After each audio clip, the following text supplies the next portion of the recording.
लगभग 150 साल पहले की बात है। ढोलकपुर गांव के एक कोने में एक परिवार रहता था। उस परिवार में था पीहू, उसका बड़े भाई साहुर और उनके मम्मी पापा।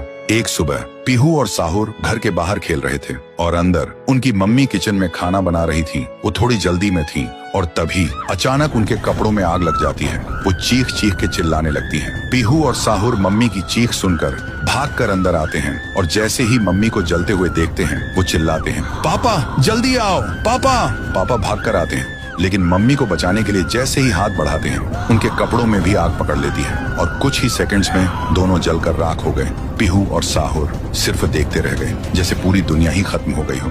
अब पीहू घर में अकेली रहने लगी और साहुर हर दिन खेतों में काम करता, सिर्फ इसलिए ताकि उसकी बहन भूख से ना रहे। एक पूर्णिमा की रात थी। साहुर खेतों से काम करके घर लौट रहा था। तभी उसकी नजर जाती है एक घर की खिड़की पर। वो देखता है एक आदमी किसी का खून कर रहा था। ये देखते ही साहुर के पैर कांपने लगे और जैसे ही वो पीछे मुड़ता है एक और आदमी हाथ में खंजर लेकर खड़ा था। वो आदमी बिना कुछ कहे साहुर पर वार कर देता है। फिर गांव के लोगों को इकट्ठा करते हैं और वही आदमी चिल्लाता है, ये लड़का मेरे घर में घुसकर चोरी कर रहा था और जब मैंने रोका तो मुझे ही मारने की कोशिश की। अब आप लोग ही बताओ इसके साथ क्या किया जाए। गांव वाले गुस्से से भड़क उठते हैं और चिल्ला के कहते हैं, इसे उस पेड़ पे जिंदा उल्टा लटका दो। साहुर गिड़गिड़ाता है, मैं बेकसूर हूँ, मैंने कुछ नहीं किया।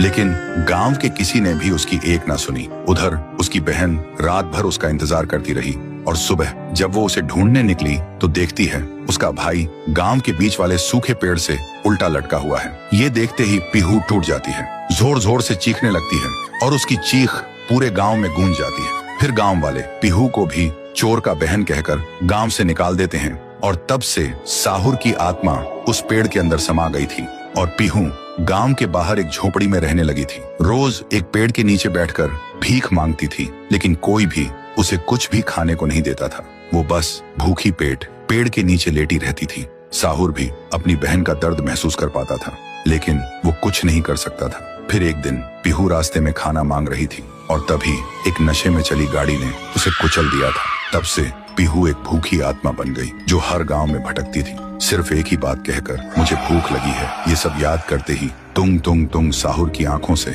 आंसू टपकने लगते हैं और तभी उसे एक आवाज सुनाई देती है और बिना कुछ सोचे तुंग तुंग तुंग साहुरा उस सूखे पेड़ के अंदर से निकलता है और अंधेरे में सीधा उस आवाज की तरफ चल पड़ता है। तो दोस्तों, अगर आप चाहते हो कि अगले पार्ट में पीहू, गुड़िया और तुंग तुंग तुंग साहुर की पावर दिखाई जाए तो इस वीडियो को 2 लाख लाइक्स तक पहुंचाओ, तभी आएगा असली तांडव।